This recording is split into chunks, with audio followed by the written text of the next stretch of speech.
내 이름은 한태수다. 한때 나는 메스의 신이라 불렸다.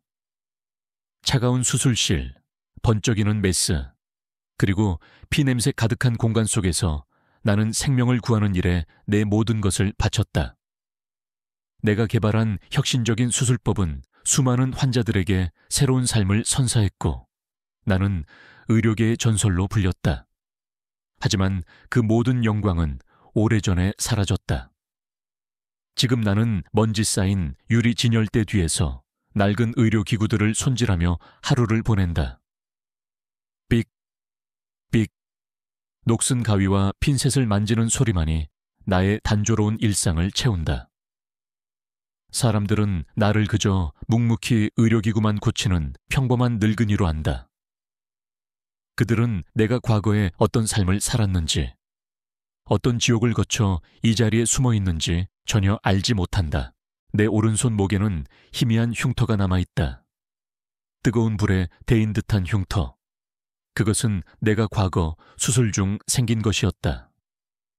극한의 상황 속에서 생명을 구하기 위해 필사적으로 싸우다가 생긴 상처. 그것은 나에게 지워지지 않는 기억이자 동시에 나를 이 자리에 묶어두는 족쇄였다. 나는 그 흉터를 볼 때마다 심장이 쿵 하고 내려앉는 것을 느꼈다. 그날의 악몽이 생생하게 떠올랐다. 나는 그날 이후로 웃음을 잃었고 세상과 단절된 삶을 선택했다. 어쩌면 나는 내가 더 이상 생명을 다루는 메스를 잡을 자격이 없다고 생각했는지도 모른다. 나는 조용히 숨어 살았다. 세상의 모든 관심과 시선에서 벗어나고 싶었다. 나의 과거는 너무나도 찬란했고 그만큼 잔혹했다. 나는 더 이상 그 그림자 속에서 살고 싶지 않았다. 나는 이 도시 어딘가에서 살아가고 있을 나의 옛 동료들, 그리고 내가 사랑했던 이들을 멀리서 지켜볼 뿐이었다. 그들에게 나의 존재는 잊혀지는 것이 오히려 안전할 터였다. 내게는 세상의 모든 것이자 내 삶의 유일한 이유인 아들 한지훈이 있었다. 지훈이는 군인이었다. 군의관이 아닌 군의무병이었다. 그는 의사로서의 꿈을 포기하고 군에 입대했지만 의학에 대한 그의 열정은 누구보다 뜨거웠다. 그는 부상당한 병사들을 치료하고 그들의 고통을 덜어주는 일에 최선을 다했다. 지훈이는 나의 자랑이었다. 나는 그에게 나의 모든 것을 바쳤다. 그는 내가 살아가는 이유이자 내가 숨 쉬는 이유였다. 나는 그에게 나의 과거를 단 한 번도 이야기한 적이 없다. 그가 나의 그림자 속에서 고통받기를 원치 않았기 때문이었다. 그는 그저 내가 평범한 의료기구 수리공 아빠라고 알고 있을 뿐이다. 매일 아침 지훈이가 보낸 편지를 읽고 그의 사진을 몰래 보는 것이 내 삶의 가장 큰 기쁨이자 행복이었다. 나는 지훈이가 건강하게 군 복무를 마치고 사회로 돌아오기를 간절히 바랐다. 나는 겉으로는 평범한 의료기구 수리공이었지만 내 안에는 여전히 메스의 신은의 본능이 살아있었다. 나는 무의식적으로 가게 안의 모든 의료기구들을 완벽하게 정돈했고 작은 문제 하나라도 놓치지 않았다. 나의 눈은 늘 날카롭게 주변을 살폈고 나의 귀는 작은 소음 하나도 놓치지 않았다. 나는 매일 밤 뉴스에서 흘러나오는 의료사고 소식에 귀를 기울였다. 특히 군병원에서 발생하는 의료사고 소식에는 더욱 민감하게 반응했다. 내 아들이 그곳에 있었기 때문이었다. 나는 나의 삶이 의미 없다고 생각하지 않았다. 비록 내가 가진 것이 보잘것없을지라도 나는 내가 할 수 있는 한 최선을 다해 타인을 돕고 싶었다. 그것이 과거에 내가 저지른 죄에 대한 속죄이자 내가 살아있음을 느끼는 유일한 방법이었다. 어느 날 오후 가게 문을 닫으려 할 때였다. 한 젊은 여성이 다급한 표정으로 가게 안으로 들어섰다. 그녀의 손에는 오래된 수술용 가위가 들려 있었다. 가위는 완전히 녹슬고 망가져 있었다. 아저씨, 이 가위 좀 고쳐주세요. 저희 할머니께서 사용하시던 거예요. 돌아가시기 전에 이거 꼭 고쳐서 병원에 기부해달라고 하셨는데. 그녀의 목소리에는 간절함이 가득했다. 나는 가위를 건네받아 살펴보았다. 가위는 수십 년은 좋게 넘어 보이는 낡은 가위였다. 수리가 불가능할 정도로 심하게 망가져 있었다. 아가씨, 이 가위는 거의 수명이 다한 것 같은데. 제발요, 아저씨.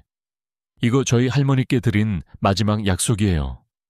이거라도 없으면 저 정말 살 수가 없어요. 그녀의 눈가에 눈물이 맺혔다. 그녀의 절박한 표정에서 나는 과거의 나를 보았다. 내가 잃어버린 모든 것들 앞에서 절규하던 나의 모습. 나는 망설이지 않았다. 알겠습니다, 아가씨. 제가 한번 고쳐보겠습니다. 하지만 장담은 못합니다. 그녀는 나의 말에 환하게 웃었다.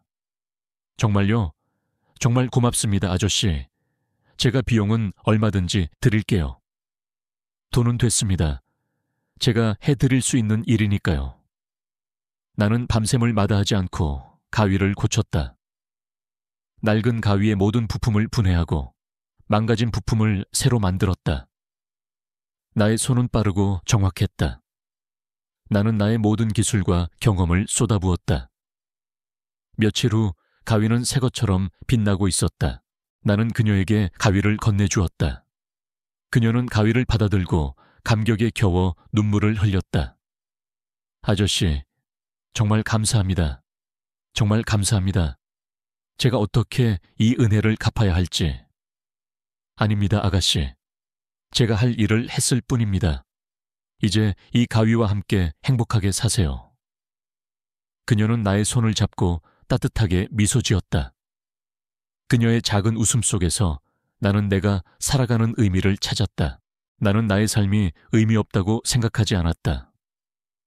비록 내가 가진 것이 보잘것없을지라도 나는 내가 할 수 있는 한 최선을 다해 타인을 돕고 싶었다. 그것이 과거에 내가 저지른 죄에 대한 속죄이자 내가 살아있음을 느끼는 유일한 방법이었다. 나는 매일 밤 잠들기 전 지훈이의 사진을 보며 기도했다. 그가 건강하게 군 복무를 마치고 나의 곁으로 돌아오기를. 그가 군대에서 아무런 상처도 받지 않기를. 나는 나의 모든 것을 걸고 그를 지켜주고 싶었다. 나는 알지 못했다. 내가 그토록 지키려 했던 지훈이에게 이미 어둠의 그림자가 들이우고 있다는 것을. 나의 평화로운 일상, 그리고 나의 전부인 지훈이의 삶이 곧 산산조각 날 것이라는 것을. 나의 손목에 남은 흉터는 여전히 뜨거웠지만 나는 다가올 폭풍을 전혀 예상하지 못했다. 내 삶의 고요가 깨진 것은 순식간이었다. 그날 아침도 나는 낡은 의료기구 수리점의 문을 열고 평화롭게 하루를 시작했다. 먼지 쌓인 유리 진열대 뒤에서 나는 메스보다 무거운 시간을 견디고 있었다. 나의 손은 낡은 의료기구들을 만지작거렸고 나의 눈은 차분하게 뉴스를 살폈다. 삑, 삑. 의료기구들이 부딪히는 소리만이 나의 단조로운 일상을 채웠다. 나는 나의 삶이 영원히 이대로 지속될 것이라고 믿었다. 오후 2시 13분. 가게 안에는 아무도 없었다. 나는 돋보기 안경을 쓰고 낡은 수술용 가위에 톱니바퀴를 조심스럽게 맞추고 있었다. 째깍, 째깍. 가위가 다시 생명을 얻는 소리가 내 귓가에 울렸다. 바로 그때였다. 나의 휴대폰이 격렬하게 진동했다. 발신자는 알 수 없는 번호였다. 나는 망설이다가 전화를 받았다. 한태수 씨 되십니까?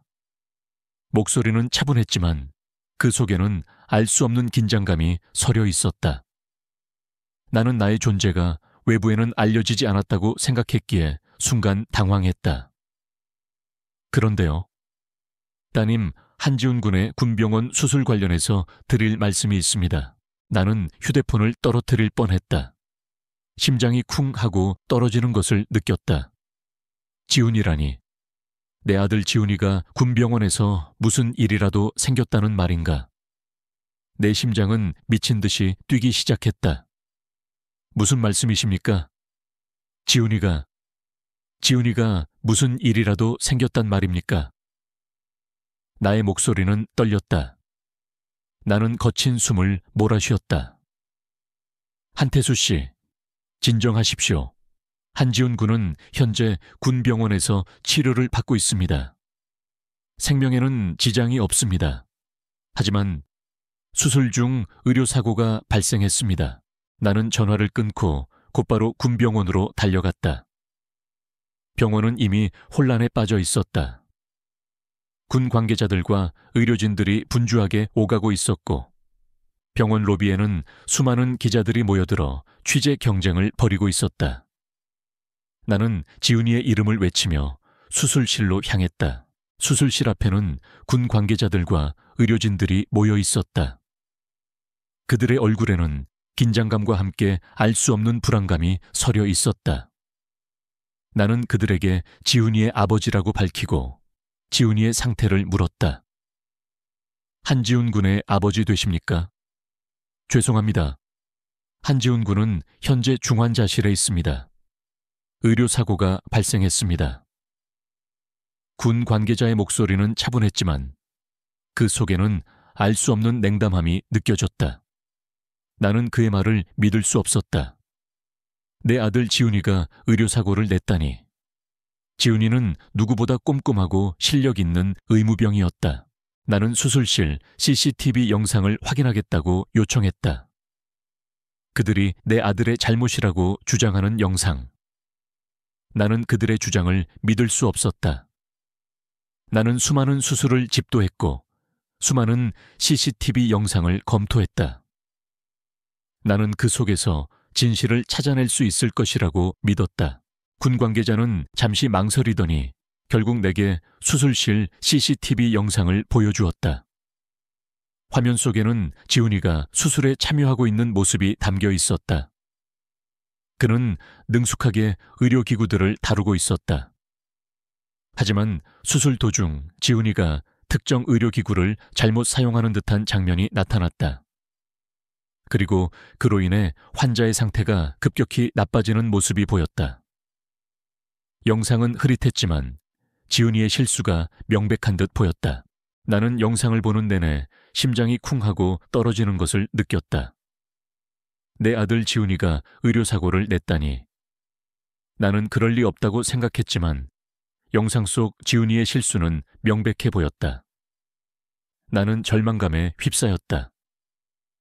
내 아들이 불명예스럽게 군복을 벗게 될 것이라는 사실에 가슴이 찢어지는 듯했다. 군 관계자는 내게 말했다. 한태수 씨, 한지훈 군은 이번 의료사고로 인해 불명예 전역할 수밖에 없습니다. 죄송합니다. 이것은 군 의료체계의 명예와 관련된 문제입니다. 그의 목소리는 단호했지만 나는 그의 눈빛에서 알 수 없는 위선과 오만함을 읽을 수 있었다. 그들은 진실을 외면하고 지훈이에게 모든 책임을 전가하려 하고 있었다. 나는 수술실 CCTV 영상을 다시 한번 돌려봤다. 나의 눈은 영상을 꿰뚫어 보는 듯했다. 나는 과거 수많은 수술을 집도했고 수많은 의료기구들을 다루었다. 나는 내가 개발한 수술법에 대해 누구보다 잘 알고 있었다. 영상 속 지훈이의 실수는 분명해 보였지만 나는 어딘가 모르게 부자연스러운 부분을 감지했다. 그것은 마치 조작된 듯한 느낌이었다.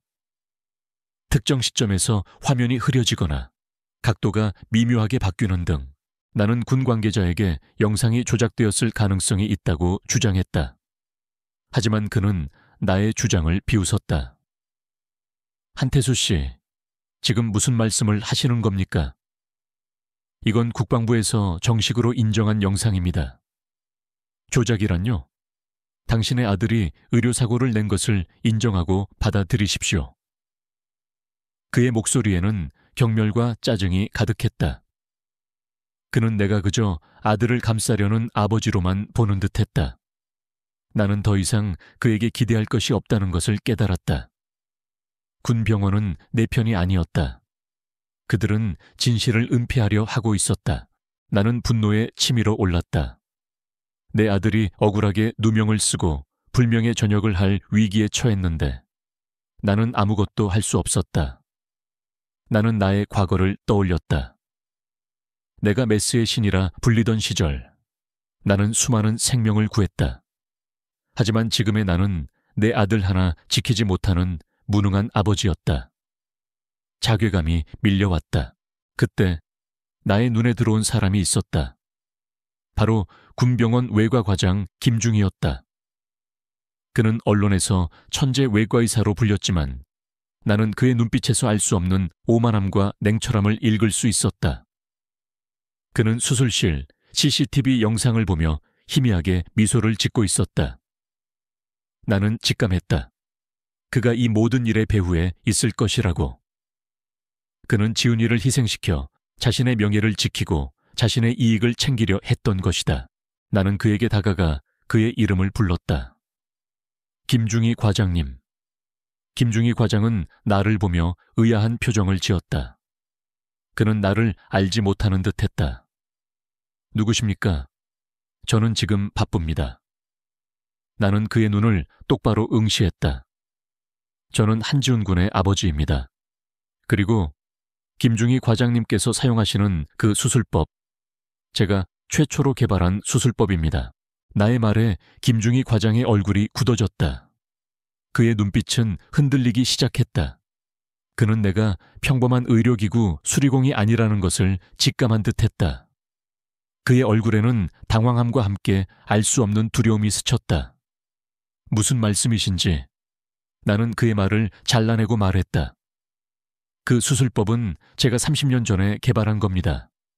그리고 저는 그 수술법의 모든 것을 알고 있습니다.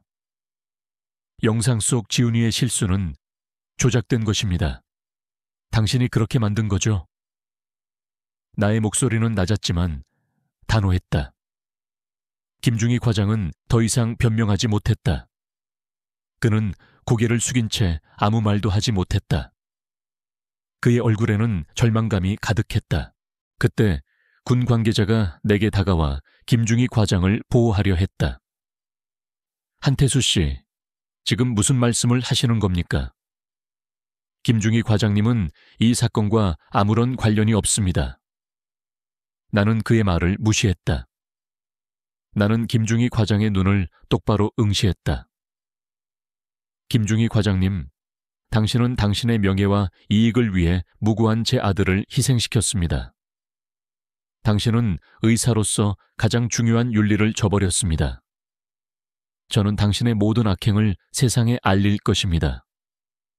당신이 저지른 죄에 합당한 대가를 치르게 할 것입니다.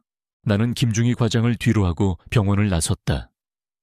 내 발걸음은 힘찼고 내 마음은 뜨거웠다. 나의 싸움은 이제 시작되었다. 나는 내 아들 지훈이의 명예를 회복하고 김중희 과장의 추악한 민낯을 세상에 드러낼 것이다. 내가 과거에 하지 못했던 일을 이제는 해야 했다. 나는 나의 낡은 시계 수리점으로 돌아왔다. 내 손목에 남은 흉터는 여전히 뜨거웠지만 이제 그것은 나의 약점이 아니었다. 그것은 내가 겪었던 모든 시련을 이겨낸 훈장과 같았다. 나는 다시 메스를 잡을 것이다. 아니, 메스보다 더 강력한 진실이라는 무기를 들고 싸울 것이다. 나의 아들을 위해, 그리고 정의를 위해. 나의 삶의 마지막 장은 절망이 아닌 희망과 정의의 이야기가 될 것이었다. 김중희 과장의 얼굴은 내가 던진 진실의 조각에 산산이 부서졌다. 그가 그토록 감추려 했던 추악한 민낯이 드러나는 순간이었다. 나는 그의 눈빛에서 당황함과 함께 알 수 없는 두려움을 읽을 수 있었다. 그는 내가 평범한 의료기구 수리공이 아니라는 것을 직감한 듯했다. 나의 싸움은 이제 시작되었다. 내 아들 지훈이의 명예를 회복하고 김중희 과장의 추악한 민낯을 세상에 드러낼 것이다. 나는 군병원을 나섰다. 내 발걸음은 힘찼고 내 마음은 뜨거웠다. 나의 손목에 남은 흉터는 여전히 뜨거웠지만 이제 그것은 나의 약점이 아니었다. 그것은 내가 겪었던 모든 시련을 이겨낸 훈장과 같았다. 나는 이제 다시 메스를 잡을 것이다. 아니, 메스보다 더 강력한 진실이라는 무기를 들고 싸울 것이다. 나의 아들을 위해, 그리고 정의를 위해. 나의 삶의 마지막 장은 절망이 아닌 희망과 정의의 이야기가 될 것이었다. 나는 나의 낡은 시계 수리점으로 돌아왔다. 가게 문을 잠그고 밤늦도록 노트북 앞에 앉았다. 김중희 과장의 의료사고 은폐와 아들 지훈이를 향한 누명 씌우기. 이 모든 것이 나에게는 너무나도 명백한 진실이었다. 하지만 그것을 증명할 결정적인 증거가 필요했다. 특히 수술실 CCTV 영상이 조작되었다는 사실을 입증해야 했다. 나는 나의 과거 메스의 신 시절의 경험과 지식을 총동원했다. 내가 개발했던 수술법의 모든 세부 사항, 그리고 그 수술에서 발생할 수 있는 모든 변수들까지. 나는 수술실 CCTV 영상을 수없이 돌려보며 김중희 과장이 조작한 부분을 찾아냈다. 영상은 교묘하게 편집되어 있었지만 나의 날카로운 눈을 속일 수는 없었다. 특정 시점에서 화면이 흐려지거나 각도가 미묘하게 바뀌는 등 부자연스러운 부분들이 곳곳에서 발견되었다. 나는 수술실 CCTV 영상의 원본 파일을 확보해야겠다고 생각했다. 군 병원은 모든 수술실 CCTV 영상을 서버에 저장한다. 나는 군병원 서버실에 침투하여 원본 파일을 확보할 방법을 모색했다. 이것은 극도로 위험한 작전이었다. 발각되면 나는 군법에 의해 처벌받을 수 있었다. 하지만 나는 포기할 수 없었다. 내 아들 지훈이의 명예가 걸린 문제였다. 나는 나의 오랜 인맥을 활용하기 시작했다. 과거 내가 몸담았던 병원, 그리고 나를 믿고 따랐던 후배 의사들. 그들 중 한 명은 현재 군병원에서 근무하고 있었다. 나는 그에게 연락하여 조심스럽게 도움을 요청했다. 그는 내가 은퇴한 줄로만 알고 있었기에 나의 연락에 깜짝 놀랐다. 나는 그에게 내가 처한 상황과 지훈이가 겪었던 억울한 일, 그리고 김중희 과장의 비리를 이야기했다. 그는 나의 이야기에 경악했다. 선배님, 정말이십니까? 김중희 과장님이 그런 일을 저질렀다니. 그는 평소 선배님의 수술법을 극찬하며 존경한다고 했습니다만 그의 목소리에는 실망감과 함께 분노가 서려 있었다. 그는 김중희 과장의 위선적인 모습에 충격을 받은 듯했다. 그는 나의 요청에 망설이지 않고 도움을 주겠다고 약속했다. 그는 군병원 서버실에 대한 정보와 접근 권한을 내게 알려주었다. 그는 서버실의 보안 시스템, 근무 시간, 그리고 근무자들의 패턴까지 상세하게 알려주었다. 그는 나의 든든한 조력자가 되어주었다. 나는 그에게 진심으로 감사했다. 나는 이제 혼자가 아니었다. 작전 당일이 되었다. 밤늦은 시간 군병원 서버실은 고요했다. 나는 낡은 작업복을 입고 서버실 건물 주변에 잠복했다. 나의 다리 상처는 여전히 나를 고통스럽게 했지만 나는 고통을 무시했다. 나의 몸은 이미 극한의 상황에 익숙해져 있었다. 나의 모든 감각은 날카롭게 곤두서 있었다. 나는 서버실 건물 안으로 은밀하게 침투했다. 나는 경비 시스템을 우회하고 CCTV 사각지대를 이용하며 목표 지점으로 향했다. 나의 움직임은 빠르고 정확했다. 나는 마치 그림자처럼 움직였다. 서버실 문은 견고했지만 나는 내가 가진 지식과 기술을 활용하여 문을 열었다. 서버실 안은 차갑고 건조했다. 수많은 서버들이 윙윙거리는 소리를 내며 돌아가고 있었다. 나는 메스보다 더 익숙한 컴퓨터 자판 위에 손을 올렸다. 나는 수술실 CCTV 영상의 원본 파일을 찾기 시작했다. 나의 눈은 빠르게 화면을 훑었고 나의 손은 키보드 위를 빠르게 움직였다. 해커들이 파일을 삭제하거나 조작했을 가능성도 있었기에 나는 모든 가능성을 염두에 두었다. 한참 동안의 탐색 끝에 나는 결국 수술실 CCTV 영상의 원본 파일을 찾아내는데 성공했다.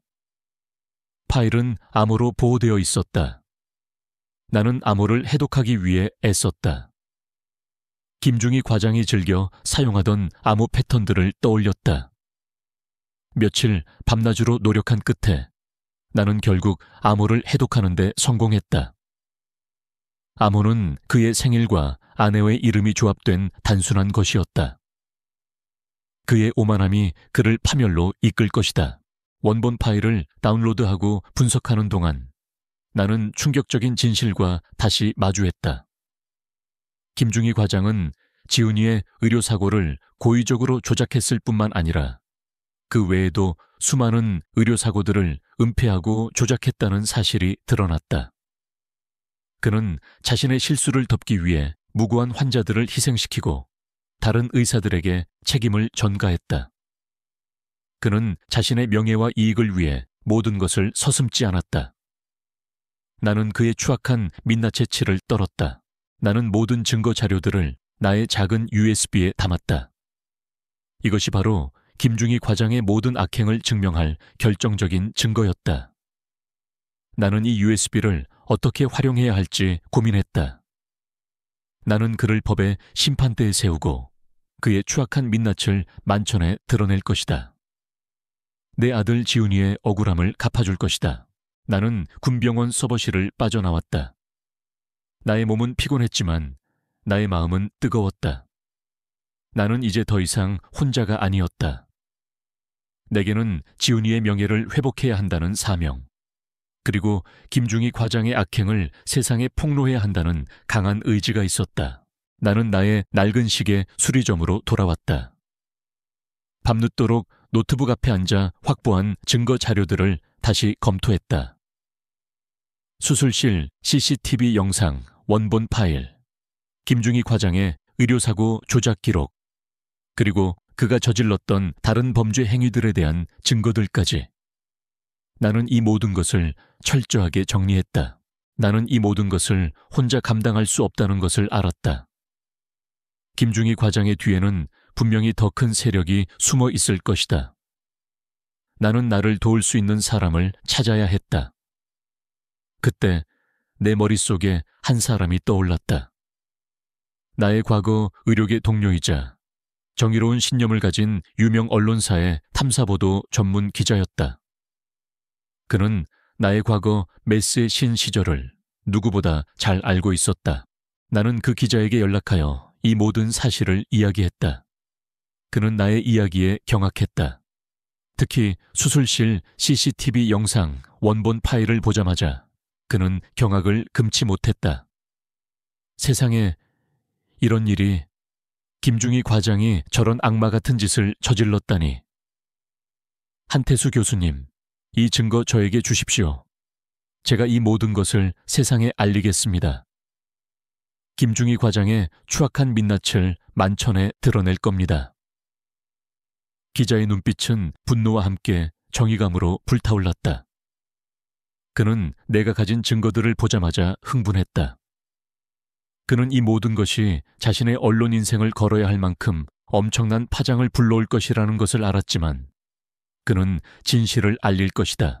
나는 그에게 모든 증거 영상과 나의 진술서를 건넸다. 기자는 망설이지 않고 나의 요청을 받아들였다. 그는 이 사건을 통해 군 의료 체계의 부조리와 의료인들의 비윤리적인 행위를 고발하고 진정한 정의를 실현하고 싶다고 했다. 나는 그의 용기와 정의로운 신념에 깊은 감동을 받았다. 기자는 이 사건을 대대적으로 보도할 계획을 세웠다.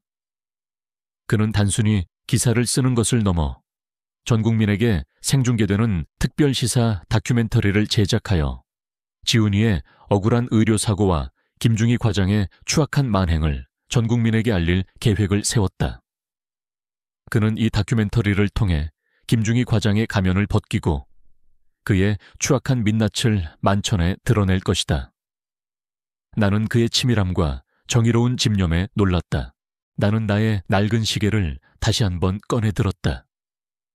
멈춰버린 시계는 여전히 시간을 알리지 않고 있었다. 나는 시계를 꽉 쥐었다. 이 시계는 다시 움직여야 했다. 정의의 시간이 다시 시작되어야 했다. 나의 내면에서 잠들어 있던 메스의 신의 본능이 다시 깨어나는 듯했다. 나는 아들 지훈이를 위해, 그리고 정의를 위해 싸울 것이다. 그리고 그와 함께라면 우리는 반드시 승리할 것이다. 우리의 싸움은 이제 시작되었다.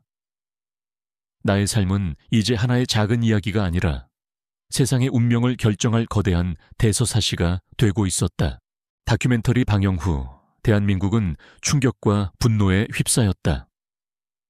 메스의 신이라 불리던 한태수 교수가 자신의 아들을 지키기 위해 세상 밖으로 나왔다는 사실, 그리고 군병원 외과과장 김중희가 자신의 이익을 위해 무고한 군의무병에게 누명을 씌우고 의료사고를 조작했다는 추악한 진실이 낱낱이 공개되었다. 국민들은 김중희의 파렴치함과 군 의료체계의 부조리에 경악했다. 나를 향한 찬사와 함께 지훈이의 억울한 명예를 회복해야 한다는 목소리가 전국적으로 터져 나왔다. 하지만 김중희는 그렇게 쉽게 무너지지 않았다. 그는 군병원 내부에 막강한 권력을 가지고 있었고 그의 뒤에는 거대한 의료 카르텔이 숨어 있었다. 그들은 돈과 명예를 맹신하며 자신들의 이익을 위해 환자들의 생명을 담보로 삼는 악마들이었다. 다큐멘터리 방영 이후 김중희는 언론을 통해 나를 비난하고 다큐멘터리에 공개된 모든 증거들이 조작된 것이라고 주장하며 진실을 왜곡하려 했다. 그는 내가 자신의 아들을 감싸기 위해 없는 사실을 지어내는 정신 이상자라며 나의 명예를 훼손하려 했다. 나의 조력자였던 젊은 기자는 김중희 측의 압력에 시달려야 했다. 그의 언론사는 그에게 더 이상 이 사건을 다루지 말라고 지시했고 그의 동료들은 그를 멀리하기 시작했다. 그는 결국 회사를 그만두고 잠적해야 했다. 나는 젊은 기자의 소식에 가슴이 찢어지는 듯했다. 그를 지켜주지 못했다는 미안함과 함께 무력감이 밀려왔다.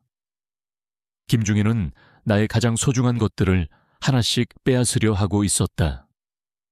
나의 아들 지훈이의 명예, 그리고 나를 믿고 도와주었던 사람들의 삶까지. 나의 분노는 걷잡을 수 없이 커졌다. 김중희는 이 모든 상황을 자신에게 유리하게 이용하려 했다. 그는 군병원 내부의 인맥을 동원하여 나를 압박하기 시작했다. 군검찰은 김중희의 의료사고 조작 혐의에 대해 증거 불충분으로 불기소 처분을 내렸다.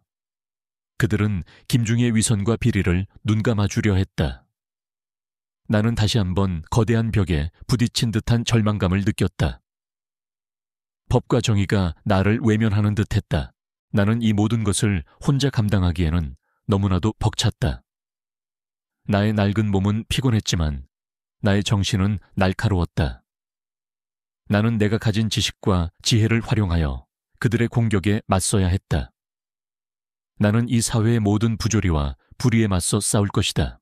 그때 나의 곁에는 나를 묵묵히 지지해주는 이들이 있었다. 나의 낡은 의료기구 수리점에서 나의 유일한 친구가 되어주었던, 모렘눈 나의 모든 고통을 함께 나누는 듯했다. 내가 밤늦도록 자료를 검토하고 있을 때면 모래는 내 발치에 기대어 조용히 잠들어 있었다. 그녀의 따뜻한 온기가 내게 큰 위로가 되었다. 나는 다시 나의 과거를 떠올렸다. 내가 메스의 신이라 불리던 시절, 나는 수많은 생명을 구했다. 나는 나의 의학적 지식과 경험이 결코 헛되지 않을 것이라고 믿었다. 나는 김중희의 의료사고 조작을 입증할 결정적인 증거를 찾아내야 했다. 수술실 CCTV 영상의 원본 파일이 필요했다. 군병원 서버실에서 확보했던 그 파일. 하지만 그것만으로는 부족했다. 김중희의 모든 비리를 입증할 증거가 더 필요했다. 나는 선배 기자에게 다시 연락했다. 그는 젊은 기자가 잠적한 후에도 나를 묵묵히 지지해 주었던 유일한 언론인이었다. 그는 나의 요청에 놀랐지만 이내 고개를 끄덕였다. 교수님, 또 뭔가 찾아내셨습니까? 김중희 그놈, 그렇게 쉽게 무너지지 않을 놈이죠. 제가 교수님을 돕겠습니다. 선배 기자의 목소리는 단호했고 그의 눈빛은 흔들림이 없었다. 그는 진정한 기자 정신을 가진 사람이었다. 나는 선배 기자와 함께 김중희의 과거 의료 행적을 파헤치기 시작했다. 그는 군병원에 부임하기 전 민간 병원에서도 근무했었다. 우리는 그의 의료 기록과 수술 기록들을 샅샅이 뒤졌다. 그 과정에서 우리는 놀라운 사실을 발견했다. 김중희는 과거에도 여러 차례 의료사고를 조작하고 환자들에게 불필요한 수술을 강요하여 막대한 이익을 챙겼다는 충격적인 사실을 밝혀냈다. 그는 자신의 실수를 덮기 위해 무고한 환자들을 희생시키고 다른 의사들에게 책임을 전가했다. 그는 자신의 명예와 이익을 위해 모든 것을 서슴지 않았다. 이 모든 것이 기자가 확보한 과거 기록들과 증인들의 진술을 통해 명확하게 드러났다. 나는 기자의 보고를 듣는 내내 분노를 금치 못했다. 김중희는 내 아들 지훈이에게만 그런 것이 아니었다. 그는 평생을 자신의 권력을 이용해 약자들을 짓밟고 살아온 악마였다. 나는 그를 반드시 법의 심판대에 세워야 한다고 다짐했다. 선배 기자는 김중희의 과거 의료 비리와 지훈이에게 행했던 의료사고 조작에 대한 기사를 작성했다. 그는 이 기사를 단순히 언론에 공개하는 것을 넘어 국회 청문회에서 직접 발표할 계획을 세웠다. 그는 이 청문회를 통해 김중희의 추악한 가면을 벗기고 군 의료체계의 부조리를 만천에 드러낼 것이다. 나는 그의 치밀함과 정의로운 집념에 놀랐다. 나는 나의 낡은 손목시계를 다시 한번 꺼내 들었다. 멈춰버린 시계는 여전히 시간을 알리지 않고 있었다. 나는 시계를 꽉 쥐었다. 이 시계는 다시 움직여야 했다. 정의의 시간이 다시 시작되어야 했다. 나의 내면에서 잠들어 있던 메스의 신의 본능이 다시 깨어나는 듯했다. 나는 아들 지훈이의 명예를 회복하고 김중희의 악행을 세상에 폭로할 것이다. 그리고 그를 법의 심판대에 세울 것이다. 국회 청문회 당일이 되었다. 나는 TV 앞에 앉아 숨을 골랐다.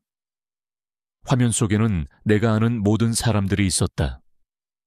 선배 기자, 그리고 김중희. 김중희는 여전히 오만하고 자신감 넘치는 표정으로 앉아 있었다. 그는 자신이 모든 것을 통제할 수 있다고 믿는 듯했다. 청문회가 시작되었다. 사회자는 김중희에게 발언권을 넘겼다. 김중희는 단상에 올라 자신감 넘치는 표정으로 국민들에게 인사를 건넸다. 그는 자신이 국민의 생명을 지키는 의사라며 자신을 포장했다. 그의 위선적인 모습에 나는 속으로 치를 떨었다. 선배 기자가 단상에 올라 마이크를 잡았다. 그의 얼굴은 긴장되어 있었지만 그의 눈빛은 흔들림이 없었다. 그는 나의 눈을 똑바로 응시하며 고개를 끄덕였다. 나의 심장은 쿵쿵거렸지만 나는 그를 믿었다. 선배 기자는 자신이 준비한 자료들을 스크린에 띄웠다. 첫 번째는 지훈이가 의료사고를 냈다고 조작된 수술실 CCTV 영상이었다. 영상 속 지훈이의 모습은 마치 실수를 저지른 것처럼 보였다. 국민들은 화면을 보며 수군거렸다. 하지만 곧이어 선배 기자는 나의 남편 이재훈 대령의 군사 훈장에 담긴 암호 해독 내용과 그 암호가 가리키는 비자금의 실제 위치가 담긴 위성 사진을 띄웠다. 이 증거는 선우그룹의 모든 비리를 입증할 결정적인 증거였다. 법정하는 순식 동안 정적에 휩싸였다. 수많은 사람들이 경악했고 선우그룹 측 변호인단은 얼굴이 사색이 되었다. 그들은 내가 이토록 결정적인 증거를 가지고 있을 것이라고는 상상도 못했던 듯했다. 선배 기자는 김중희의 과거 의료 비리와 지훈이에게 행했던 의료사고 조작에 대한 증거들을 낱낱이 공개했다. 그는 김중희가 과거에도 여러 차례 의료사고를 조작하고 환자들에게 불필요한 수술을 강요하여 막대한 이익을 챙겼다는 충격적인 사실을 폭로했다. 그는 김중희의 잔혹한 본성을 낱낱이 파헤쳤다. 화면 속 김중희는 얼굴이 사색이 되어 있었다. 그는 스크린을 향해 손을 뻗으며 소리쳤다. 당장 꺼. 저거 가짜야. 조작된 영상이라고. 하지만 아무도 그의 말에 귀 기울이지 않았다. 영상은 계속해서 재생되었다. 김중희의 추악한 민낯이 만천에 드러나는 순간이었다. 나는 TV 앞에서 눈물을 흘렸다. 그것은 슬픔의 눈물이자 안도의 눈물이었다. 나의 아들 지훈이의 억울한 명예가 드디어 회복되는 순간이었다. 화면 속 김중희는 자신의 모든 것이 무너지는 것을 보고 절규했다. 그는 더 이상 자신의 오만함을 유지할 수 없었다. 그의 얼굴은 절망으로 가득했고 그의 눈빛은 텅 비어 있었다. 그는 단상 위에서 무릎을 꿇고 쓰러졌다. 그의 오만한 무릎은 차가운 바닥에 닿았다. 나는 김중희가 무릎 꿇는 모습을 묵묵히 지켜봤다. 그의 무릎 꿇음은 복종이나 사과가 아니었다. 그것은 자신의 모든 것이 무너지는 것을 보고 느끼는 절망과 수치심의 표현이었다. 나는 그에게 복수심보다는 씁쓸함을 느꼈다. 그의 오만함이 결국 그 자신을 파멸로 이끈 것이다. 선배 기자는 내게 다가와 마이크를 건넸다.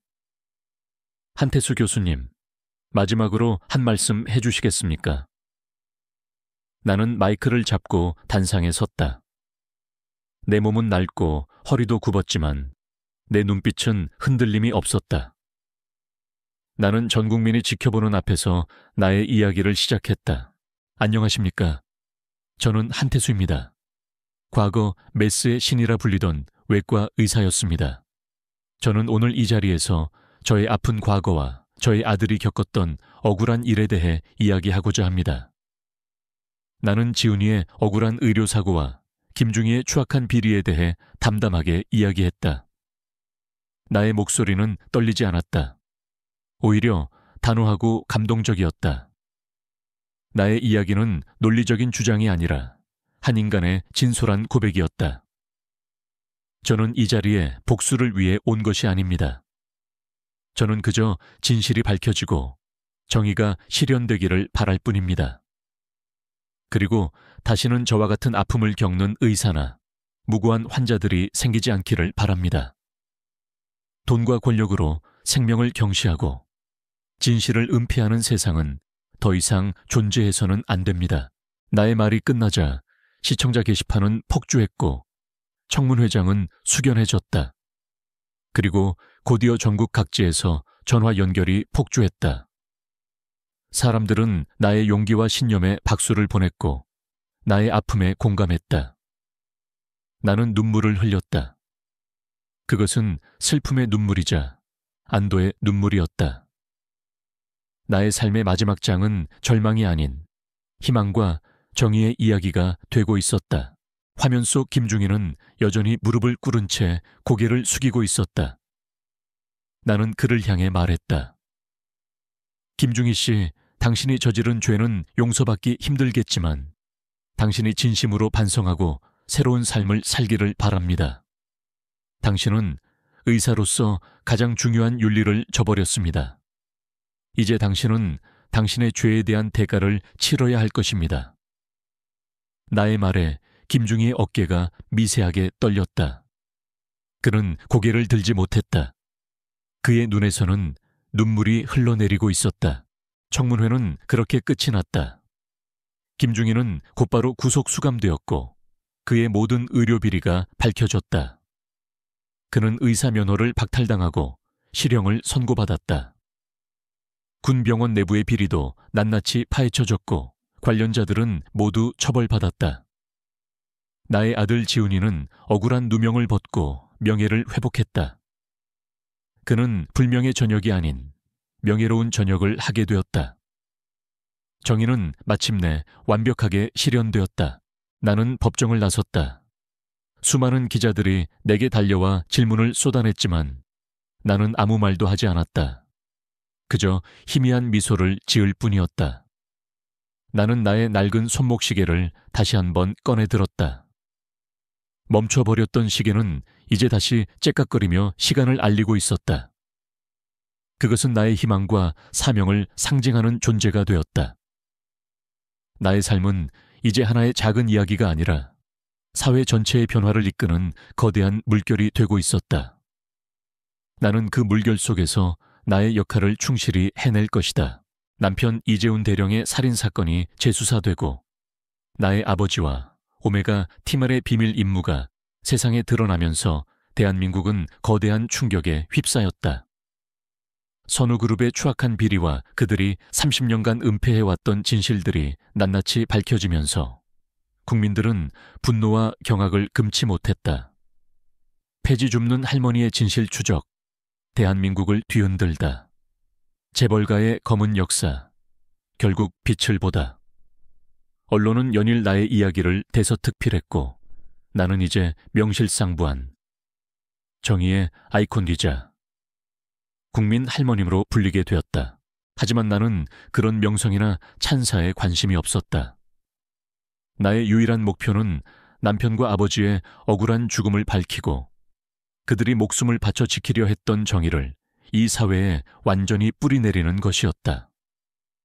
그리고 다시는 돈과 권력으로 약자를 짓밟는 세상이 오지 않도록 만드는 것. 이것이 나의 마지막 사명이었다. 김태성과 그의 아버지, 그리고 선우그룹의 고위 임원들은 구속 수감되었다. 검찰은 그들의 모든 비리와 살인 혐의에 대해 철저하게 조사했다. 재판은 치열하게 진행될 터였다. 선우그룹은 최고의 변호인단을 꾸려 방역할 것이 분명했다. 그들은 자신들의 모든 것을 걸고 싸울 것이다. 나는 재판 준비에 온 힘을 쏟았다. 나의 조력자였던 젊은 기자와 선배 기자는 나의 든든한 동반자였다. 그들은 나의 옆에서 밤샘을 마다하지 않고 자료를 수집했고 법률 전문가들과 협력하여 선우그룹의 모든 범죄 행위를 입증할 논리를 만들었다. 특히 나의 남편 이재훈 대령의 군사훈장과 그 안에 숨겨진 암호가 결정적인 증거가 되었다. 남편이 목숨을 바쳐 지키려 했던 진실, 즉 선우그룹 창업주가 군납 비리를 통해 막대한 비자금을 조성하고 그 비자금을 해외 유령 회사에 은닉했으며 이 모든 것을 은폐하기 위해 남편을 살해했다는 사실이 명백하게 드러났다. 재판 당일이 되었다. 법정은 기자들과 방청객들로 가득 찼다. 전 국민의 관심이 이 재판에 쏠려 있었다. 나는 법정 방청석에 앉아 숨을 골랐다. 내 옆에는 젊은 기자와 선배 기자가 함께 앉아 있었다. 그들은 내게 힘내라는 듯 고개를 끄덕였다. 나의 마음은 격렬하게 뛰었지만 나는 침착하게 대응해야 했다. 김태성이 피고인석에 앉아 있었다. 그의 얼굴은 예전의 오만함이 사라진 채 초췌하고 절망에 빠진 모습이었다. 그는 나를 원망스러운 눈으로 노려봤지만 나는 더 이상 그를 두려워하지 않았다. 그의 아버지와 선우그룹의 고위 임원들도 증인석에 앉아 있었다. 그들의 얼굴에는 불안감과 함께 알 수 없는 두려움이 서려 있었다. 재판이 시작되었다. 검찰 측은 선우그룹의 모든 비리와 김태성의 만행, 그리고 나의 남편 이재훈 대령의 죽음에 대한 모든 증거들을 제시했다. 그들은 남편의 군사훈장에 담긴 암호 해독 내용, 선우그룹의 비자금 흐름, 그리고 살인교사 혐의에 대한 모든 증거들을 낱낱이 공개했다. 법정은 충격과 분노로 술렁거렸다. 선우그룹 측 변호인단은 모든 증거를 부인하며 반박했다. 그들은 영상이 조작되었다고 주장했고 나의 증언이 노망난 노인네의 망상이라고 폄하했다. 그들은 돈과 권력을 이용해 진실을 왜곡하려 했다. 그들의 논리는 교묘하고 치밀했지만 나는 그들의 거짓말에 흔들리지 않았다. 나의 마음속에는 남편의 억울한 죽음과 그의 희생이 선명하게 새겨져 있었다. 나는 증인석에 섰다. 나의 손에는 남편의 낡은 흑백 사진이 쥐어져 있었다. 나는 사진 속의 남편을 보며 심호흡을 했다. 그리고 내가 아는 모든 진실을 이야기했다. 내가 한때 폐지 줍는 할머니로 살면서 겪었던 모욕, 그리고 나의 남편 이재훈 대령의 억울한 죽음과 선우그룹의 추악한 비리까지. 나의 진술은 단호했고 나의 증거들은 명백했다. 나는 법정 스크린에 남편의 군사훈장에 담긴 암호 해독 내용과 그 암호가 가리키는 비자금의 실제 위치가 담긴 위성 사진을 띄웠다. 이 증거는 선우그룹의 모든 비리를 입증할 결정적인 증거였다. 법정안은 순식간에 정적에 휩싸였다. 수많은 사람들이 경악했고 선우그룹 측 변호인단은 얼굴이 사색이 되었다. 그들은 내가 이토록 결정적인 증거를 가지고 있을 것이라고는 상상도 못했던 듯했다. 김태성과 그의 아버지, 그리고 선우그룹의 고위 임원들은 자신의 모든 것이 무너지는 것을 보고 절규했다. 그들은 더 이상 자신들의 오만함을 유지할 수 없었다. 그들의 얼굴은 절망으로 가득했고 그들의 눈빛은 텅 비어 있었다. 그들은 피고인석에 주저앉아 고개를 숙였다. 그들의 어깨는 미세하게 떨리고 있었다. 나는 마지막으로 법정에서 국민들에게 호소했다. 존경하는 재판장님, 그리고 배심원 여러분, 저는 오늘 이 자리에서 저의 아픈 과거를 이야기하고자 합니다. 저의 남편은 전쟁 중 조국을 위해 헌신하다 의문의 죽음을 맞이했습니다. 저는 평생 남편의 죽음에 대한 진실을 찾아 헤맸습니다. 그리고 오늘 저는 그 진실을 알게 되었습니다. 나는 남편의 억울한 죽음과 선우그룹의 추악한 비리에 대해 담담하게 이야기했다. 나의 목소리는 떨리지 않았다. 오히려 단호하고 감동적이었다. 나의 이야기는 논리적인 주장이 아니라 한 인간의 진솔한 고백이었다. 저는 이 자리에 복수를 위해 온 것이 아닙니다. 저는 그저 진실이 밝혀지고 정의가 실현되기를 바랄 뿐입니다.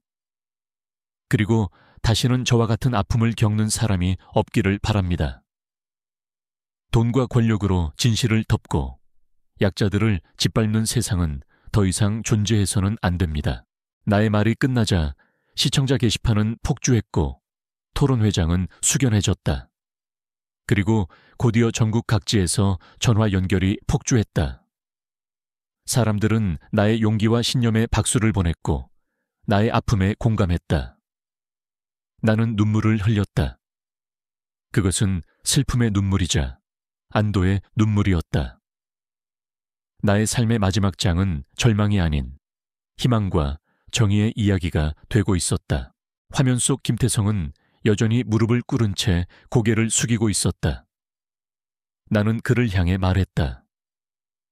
김태성 씨, 당신이 저지른 죄는 용서받기 힘들겠지만 당신이 진심으로 반성하고 새로운 삶을 살기를 바랍니다. 당신의 할아버지가 저지른 죄에 대해 당신이 책임져야 할 것입니다.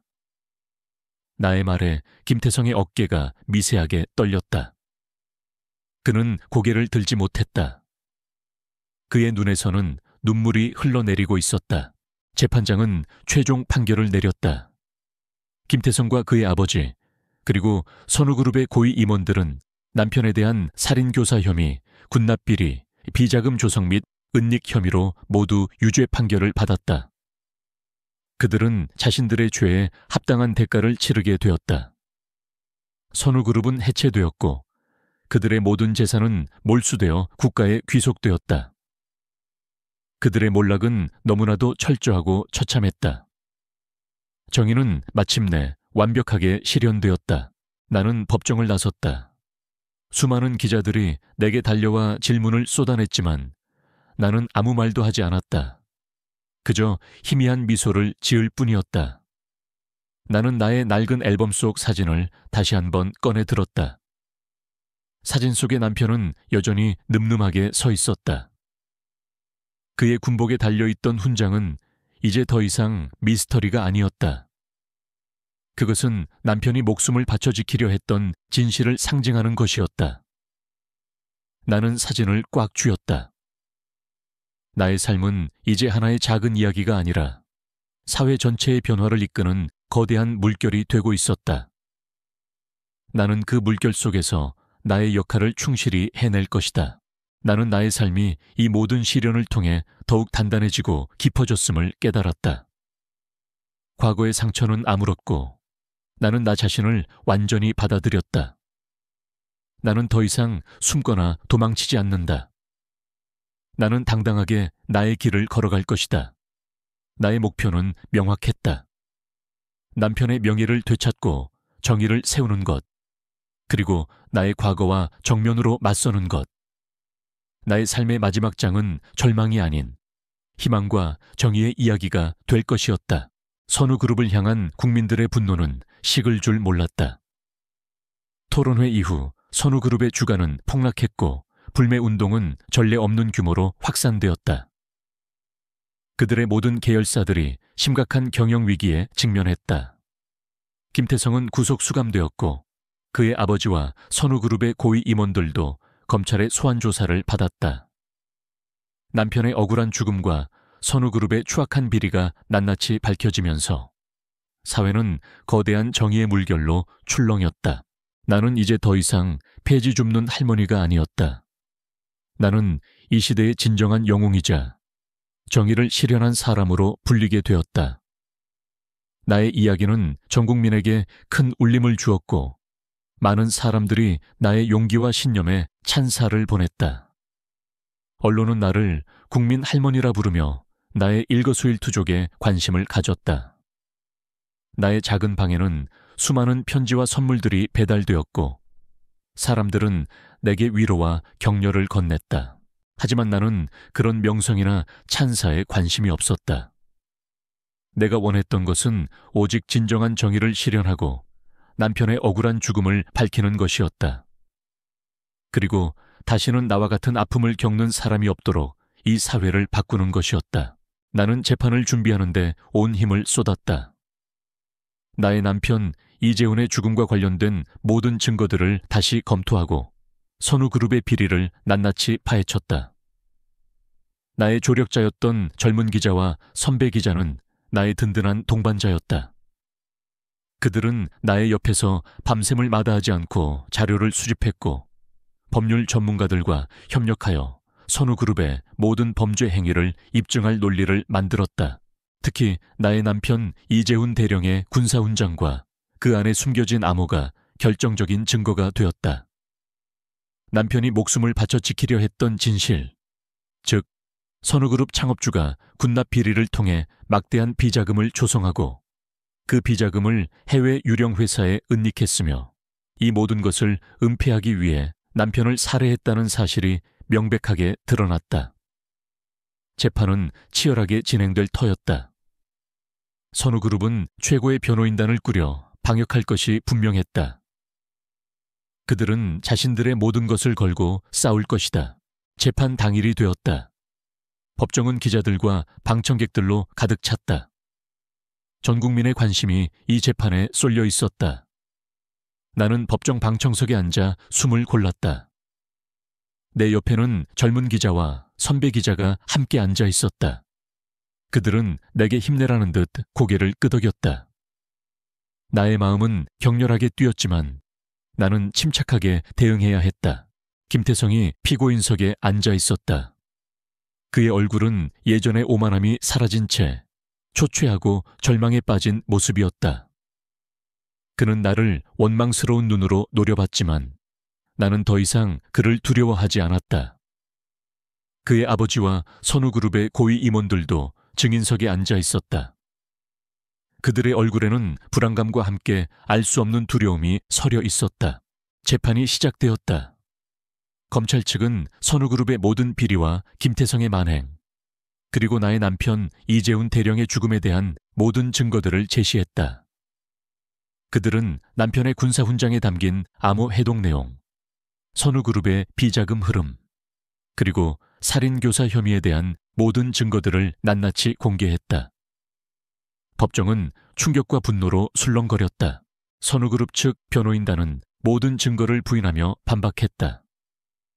그들은 영상이 조작되었다고 주장했고 나의 증언이 노망난 노인네의 망상이라고 폄하했다.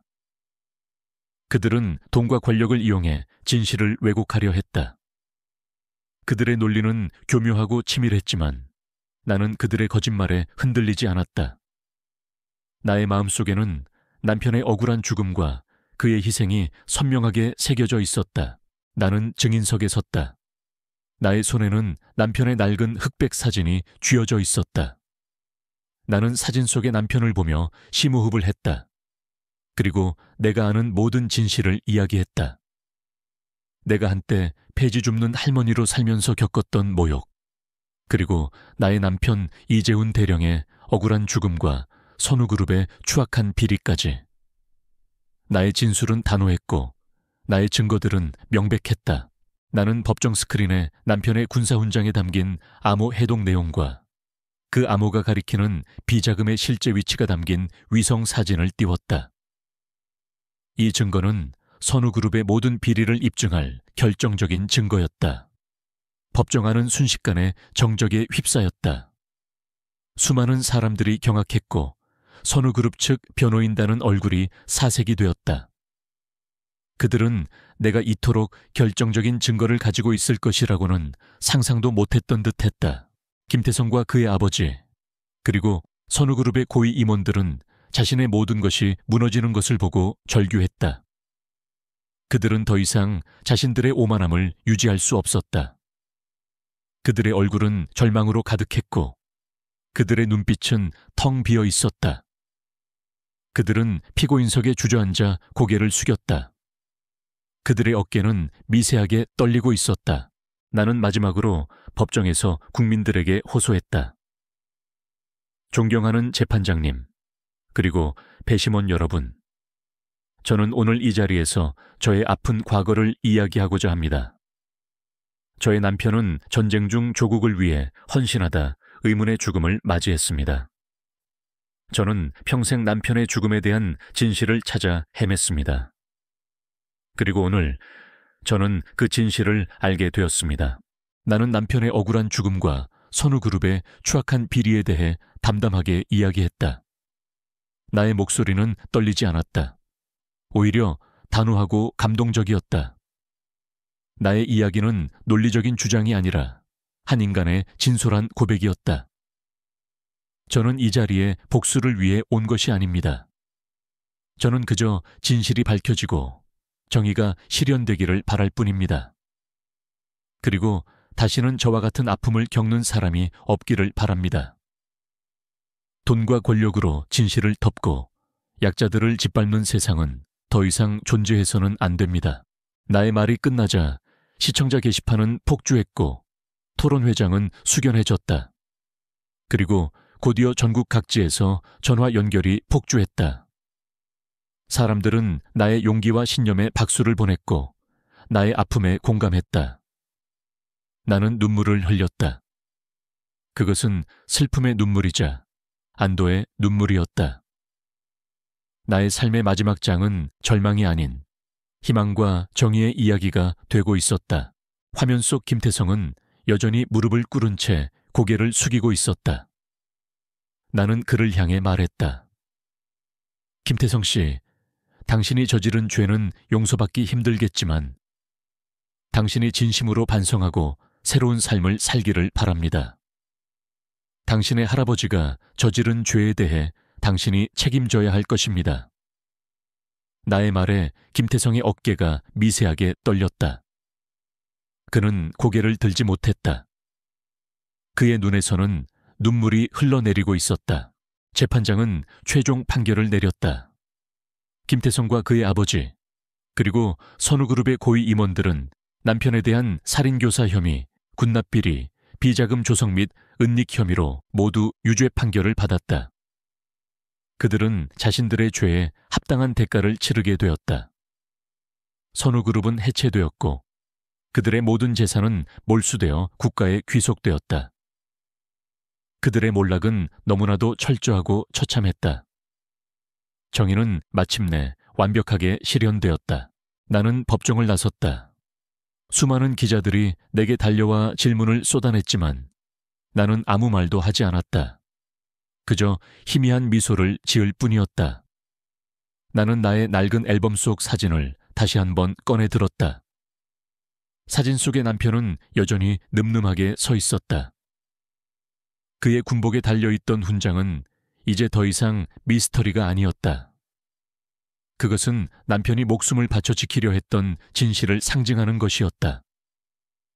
나는 사진을 꽉 쥐었다. 나의 삶은 이제 하나의 작은 이야기가 아니라 사회 전체의 변화를 이끄는 거대한 물결이 되고 있었다. 나는 그 물결 속에서 나의 역할을 충실히 해낼 것이다. 나는 나의 삶이 이 모든 시련을 통해 더욱 단단해지고 깊어졌음을 깨달았다. 과거의 상처는 아물었고 나는 나 자신을 완전히 받아들였다. 나는 더 이상 숨거나 도망치지 않는다. 나는 당당하게 나의 길을 걸어갈 것이다. 나의 목표는 명확했다. 남편의 명예를 되찾고 정의를 세우는 것, 그리고 나의 과거와 정면으로 맞서는 것. 나의 삶의 마지막 장은 절망이 아닌 희망과 정의의 이야기가 될 것이었다. 김태성과 그의 가족, 그리고 선우그룹의 핵심 인사들이 모두 법의 심판을 받고 몰락하면서 대한민국 사회는 거대한 전환점을 맞이했다.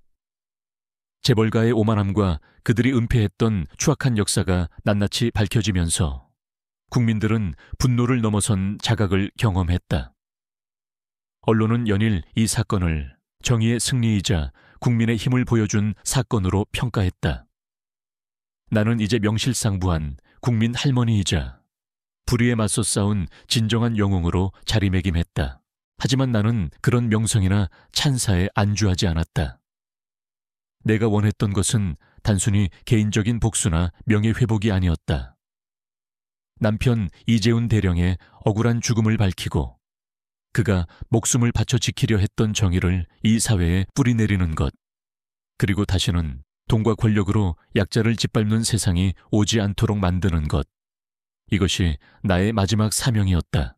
나는 나의 조력자였던 젊은 기자와 선배 기자, 그리고 법률 전문가들과 함께 재훈 재단을 설립했다. 재단은 남편의 이름을 따서 지어졌으며 그 목적은 사회적 약자들의 권리를 보호하고 그들이 불의에 맞서 싸울 수 있도록 돕는 것이었다. 재훈재단은 무료 법률 상담을 제공하고 억울한 사건에 휘말린 이들을 위한 소송 지원을 했다. 특히 나와 같은 고령의 약자들이 재벌이나 권력자들의 횡포에 시달리지 않도록 돕는 데 주력했다. 재단 설립 소식은 언론을 통해 빠르게 퍼져나갔다. 전국 각지에서 자원봉사자들이 모여들었고 후원 문의가 빗발쳤다. 많은 사람들이 나의 이야기에 공감했고 재단의 취지에 적극적으로 동참했다. 특히 선우그룹의 몰락을 보며 정의를 갈망하던 젊은 세대들이 열정적으로 재단 활동에 참여했다. 우리는 함께 강연회를 열고 캠페인을 진행하며 사회적 약자 보호의 중요성을 알렸다. 나는 재단 활동에 모든 열정을 쏟았다. 폐지 줍는 일을 그만두고 이제는 재단의 이사장으로서 사람들을 만나고 그들의 이야기를 들었다. 나는 그들의 아픔에 공감했고 나의 경험을 바탕으로 그들에게 용기를 주었다. 나의 지혜와 용기가 다른 이들의 삶에 긍정적인 영향을 미칠 수 있다는 사실에 깊은 보람을 느꼈다. 하지만 개혁의 길은 여전히 험난했다. 선우그룹의 몰락은 빙산의 일각에 불과했다. 이 사회의 어둠 속에는 여전히 돈과 권력을 맹신하며 자신의 이익을 위해 타인을 희생시키는 부패한 세력들이 존재했다. 그들은 재훈재단의 활동을 방해하려 했고 나를 음해하려는 시도를 멈추지 않았다. 익명의 투서가 끊이지 않았고 거짓 소문들이 끊임없이 퍼져나갔다. 그들은 나의 과거 폐지 줍는 경력을 들먹이며 나를 돈의 눈먼 노인으로 몰아붙이려 했다. 나는 그들의 공격에 흔들리지 않았다. 내 곁에는 나를 믿고 지지해주는 재단 직원들과 자원봉사자들이 있었다. 젊은 기자와 선배 기자는 나의 든든한 조력자였다. 그들은 나의 옆에서 밤샘을 마다하지 않고 자료를 수집했고 법률 전문가들과 협력하여 부당한 공격에 맞설 논리를 만들었다. 이사장님, 걱정 마세요. 저희가 이사장님의 방패가 되어드리겠습니다. 진실은 결코 숨겨지지 않는다는 것을 우리가 보여줄 겁니다. 젊은 기자의 말에 나는 깊은 감동을 받았다. 나는 이제 혼자가 아니었다. 나의 옆에는 나를 믿고 지지해주는 수많은 사람들이 있었다. 우리는 재단 활동을 통해 수많은 사회적 약자들을 도왔다. 부당하게 해고당한 노동자, 사기를 당한 노인, 그리고 가정폭력에 시달리는 여성들. 우리는 그들의 손을 잡고 법의 보호를 받을 수 있도록 도왔다. 재훈재단의 활약은 언론을 통해 계속해서 알려졌고 사람들은 재단을 정의의 등대가라 불렀다. 어느 날 나는 재훈재단에서 주최하는 정의 실현 콘서트에 참석했다. 콘서트장에는 수많은 시민들과 재단의 후원자들이 모여 있었다. 나는 단상에 서서 나의 이야기를 시작했다. 내가 겪었던 모든 고통과 시련, 그리고 내가 어떻게 이 모든 것을 이겨내고 새로운 삶을 찾았는지를 솔직하게 이야기했다. 나의 이야기는 많은 사람들에게 큰 울림을 주었다. 그들은 나의 용기와 신념에 박수를 보냈다. 나는 특히 나의 남편 이재훈 대령의 이야기를 강조했다. 그가 목숨을 바쳐 지키려 했던 정의, 그리고 그가 남긴 군사훈장에 담긴 비밀. 나는 남편의 훈장을 스크린에 띄우고 그 훈장이 남편이 목숨을 바쳐 지키려 했던 진실을 상징하는 것이라고 설명했다. 콘서트장 안은 숙연해졌다. 많은 사람들이 남편의 숭고한 희생에 애도를 표했다. 콘서트의 마지막 순서는 재훈재단에서 지원을 받아 치료를 받고 회복한 피해자들이 직접 무대에 올라 자신의 이야기를 하는 것이었다.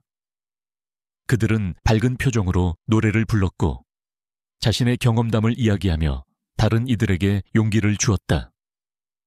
나는 그들의 모습을 보며 눈물을 흘렸다. 나의 작은 노력이 이토록 큰 변화를 가져올 수 있었다는 사실에 깊은 보람을 느꼈다.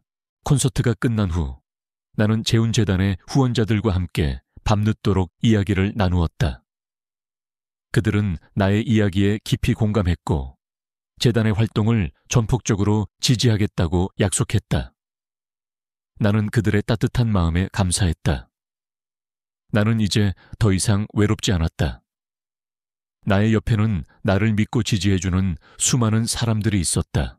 나는 나의 삶이 이 모든 시련을 통해 더욱 단단해지고 깊어졌음을 깨달았다. 과거의 상처는 아물었고 나는 나 자신을 완전히 받아들였다. 나는 더 이상 숨거나 도망치지 않는다. 나는 당당하게 나의 길을 걸어갈 것이다. 나의 목표는 명확했다. 남편의 명예를 되찾고 정의를 세우는 것, 그리고 이 사회가 진정으로 정의로워질 때까지 나는 나의 삶을 바쳐 이 사명을 다할 것이다. 나는 나의 낡은 앨범 속 사진을 다시 한번 꺼내 들었다. 사진 속의 남편은 여전히 늠름하게 서 있었다. 그의 군복에 달려있던 훈장은 이제 더 이상 미스터리가 아니었다. 그것은 남편이 목숨을 바쳐 지키려 했던 진실을 상징하는 것이었다. 나는 사진을 꽉 쥐었다. 나의 삶은 이제 하나의 작은 이야기가 아니라 사회 전체의 변화를 이끄는 거대한 물결이 되고 있었다. 나는 그 물결 속에서 나의 역할을 충실히 해낼 것이다. 나는 재훈재단을 통해 나의 마지막 사명을 다하기 시작했다. 선우그룹의 몰락과 김태성의 처벌은 사회에 큰 경종을 울렸지만 여전히 우리 주변에는 돈과 권력에 의해 억압받는 약자들이 많았다. 나의 남편 이재훈 대령이 목숨을 바쳐 지키려 했던 정의를 이 사회에 완전히 뿌리내리는 것. 그것이 내가 남은 삶에서 이루고 싶은 유일한 목표였다. 재운재단은 나의 예상보다 훨씬 빠르게 성장했다. 젊은 기자와 선배 기자는 재단의 언론 홍보를 담당했고 그들의 날카로운 통찰력과 진실을 향한 열정은 재단의 활동을 더욱 빛나게 했다.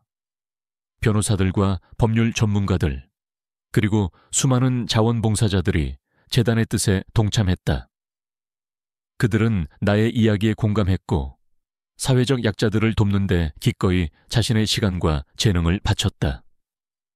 재단은 전국 각지에 지부를 설립하고 찾아가는 법률 서비스를 확대하여 법의 사각지대에 놓인 이들을 직접 찾아가 도움을 주었다. 나는 재단의 이사장으로서 모든 활동에 적극적으로 참여했다. 폐지 줍는 일을 그만두고 이제는 재단의 이사장으로서 사람들을 만나고 그들의 이야기를 들었다. 나는 그들의 아픔에 공감했고 나의 경험을 바탕으로 그들에게 용기를 주었다. 나의 지혜와 용기가 다른 이들의 삶에 긍정적인 영향을 미칠 수 있다는 사실에 깊은 보람을 느꼈다. 특히 나는 고령의 약자들이 재벌이나 권력자들의 횡포에 시달리지 않도록 돕는 데 주력했다. 그들은 대부분 법률 지식이 부족하고 경제적인 어려움 때문에 자신의 권리를 제대로 주장하지 못하는 경우가 많았다. 나는 그들의 손을 잡고 법의 보호를 받을 수 있도록 도왔다. 부당하게 해고당한 노인 노동자, 사기를 당해 전 재산을 잃은 어르신들, 그리고 가족들에게 학대받는 노인들. 나는 그들의 억울함을 밝히고 그들에게 합당한 정의를 실현했다. 재운재단의 활약은 언론을 통해 계속해서 알려졌고 사람들은 재단을 정의의 등대크라 불렀다. 하지만 개혁의 길은 여전히 험난했다. 선우그룹의 몰락에도 불구하고 이 사회의 어둠 속에는 여전히 돈과 권력을 맹신하며 자신의 이익을 위해 타인을 희생시키는 부패한 세력들이 존재했다. 그들은 재운재단의 활동을 방해하려 했고 나를 음해하려는 시도를 멈추지 않았다. 익명의 투서가 끊이지 않았고 거짓 소문들이 끊임없이 퍼져나갔다. 그들은 나의 과거 폐지 줍는 경력을 들먹이며 나를 돈의 눈먼 노인으로 몰아붙이려 했다. 나의 남편의 죽음이 단순한 사고였다는 주장을 다시 펼치며 진실을 왜곡하려 했다. 나는 그들의 공격에 흔들리지 않았다. 내 곁에는 나를 믿고 지지해주는 재단 직원들과 자원봉사자들이 있었다. 젊은 기자와 선배 기자는 나의 든든한 조력자였다. 그들은 나의 옆에서 밤샘을 마다하지 않고 자료를 수집했고 법률 전문가들과 협력하여 부당한 공격에 맞설 논리를 만들었다. 우리는 진실은 결코 숨겨지지 않는다는 것을 다시 한번 보여줄 것이라고 다짐했다. 나는 재단 활동을 통해 수많은 사회적 약자들을 도왔고 그들의 삶에 긍정적인 변화를 가져왔다. 나의 이야기는 군 내부를 넘어 사회 전체에 큰 울림을 주었다. 많은 사람들이 나의 이야기를 듣고 감동했고 자신들의 자리에서 정의를 실현하기 위해 노력하기 시작했다. 나는 이 사회가 더욱 정의롭고 따뜻한 곳이 될 수 있음을 보여주었다. 시간은 흘렀고 재운재단은 명실상부한 대한민국 최고의 사회적 약자 보호재단으로 자리매김했다. 나는 이제 여든을 바라보는 나이가 되었지만 나의 열정은 식지 않았다. 나는 여전히 재단의 이사장으로서 사람들을 만나고 그들의 이야기를 들었다. 나의 지혜와 경험은 많은 이들에게 큰 가르침이 되었다. 어느 맑은 봄날, 재운재단은 이재운 기념 도서관을 개관했다. 이 도서관은 남편의 이름을 따서 지어졌으며 사회적 약자들이 무료로 책을 읽고 공부할 수 있는 공간이었다. 도서관 안에는 나의 남편이 생전에 즐겨 읽던 책들과 그가 남긴 유품들이 전시되어 있었다. 특히 그의 군복과 훈장은 가장 중요한 자리에 놓여 있었다. 많은 사람들이 도서관을 방문하여 남편의 숭고한 희생을 기리고 나의 이야기에 감동했다. 나는 도서관 개관식에 참석하여 감사의 인사를 전했다. 단상에 선 나의 모습은 예전의 허리 굽은 폐지 줍는 노인이 아니었다. 나는 당당하고 위험 있는 모습으로 사람들에게 희망의 메시지를 전달했다. 존경하는 국민 여러분, 저는 오늘 이 자리에서 저의 아픈 과거를 이야기하고자 합니다. 저의 남편은 전쟁 중 조국을 위해 헌신하다 의문의 죽음을 맞이했습니다. 저는 평생 남편의 죽음에 대한 진실을 찾아 헤맸습니다. 그리고 오늘 저는 그 진실을 알게 되었습니다. 저의 남편 이재훈 대령은 진정한 영웅이었습니다. 나는 남편의 억울한 죽음과 선우그룹의 추악한 비리에 대해 담담하게 이야기했다. 나의 목소리는 떨리지 않았다. 오히려 단호하고 감동적이었다. 나의 이야기는 논리적인 주장이 아니라 한 인간의 진솔한 고백이었다. 저는 이 자리에 복수를 위해 온 것이 아닙니다. 저는 그저 진실이 밝혀지고 정의가 실현되기를 바랄 뿐입니다. 그리고 다시는 저와 같은 아픔을 겪는 사람이 없기를 바랍니다. 돈과 권력으로 진실을 덮고 약자들을 짓밟는 세상은 더 이상 존재해서는 안 됩니다. 이 도서관은 남편의 숭고한 희생을 기리고 모든 약자들이 지식과 지혜를 통해 자신의 권리를 찾을 수 있는 희망의 공간이 될 것입니다. 나의 말이 끝나자 시청자 게시판은 폭주했고 도서관 안은 숙연해졌다. 그리고 곧이어 전국 각지에서 전화 연결이 폭주했다. 사람들은 나의 용기와 신념에 박수를 보냈고 나의 아픔에 공감했다. 나는 눈물을 흘렸다. 그것은 슬픔의 눈물이자 안도의 눈물이었다. 나의 삶의 마지막 장은 절망이 아닌 희망과 정의의 이야기가 되고 있었다. 나는 도서관 한쪽 벽에 걸린 남편의 사진을 바라보았다. 사진 속의 남편은 여전히 늠름하게 서 있었다. 그의 군복에 달려있던 훈장은 이제 더 이상 미스터리가 아니었다. 그것은 남편이 목숨을 바쳐 지키려 했던 진실을 상징하는 것이었다. 나는 사진을 꽉 쥐었다. 나의 삶은 이제 하나의 작은 이야기가 아니라 사회 전체의 변화를 이끄는 거대한 물결이 되고 있었다. 나는 그 물결 속에서 나의 역할을 충실히 해낼 것이다. 나는 도서관 창문 밖으로 펼쳐진 풍경을 바라봤다. 아이들이 도서관 마당에서 뛰어놀고 있었다. 그들의 웃음소리가 도서관 안에 울려 퍼졌다. 그들은 나의 남편이 목숨을 바쳐 지키려 했던 미래의 주역들이었다. 나는 그들의 밝은 모습을 보며 미소 지었다. 나의 삶은 이제 완전히 새로운 의미를 찾았다. 나는 나의 손에 쥐어진 낡은 사진을 다시 한번 꺼내 들었다. 사진 속의 남편은 여전히 늠름하게 서 있었다. 그의 군복에 달려있던 훈장은 이제 더 이상 미스터리가 아니었다. 그것은 남편이 목숨을 바쳐 지키려 했던 진실을 상징하는 것이었다. 나는 사진을 꽉 쥐었다. 나의 삶은 이제 하나의 작은 이야기가 아니라 사회 전체의 변화를 이끄는 거대한 물결이 되고 있었다. 나는 그 물결 속에서 나의 역할을 충실히 해낼 것이다.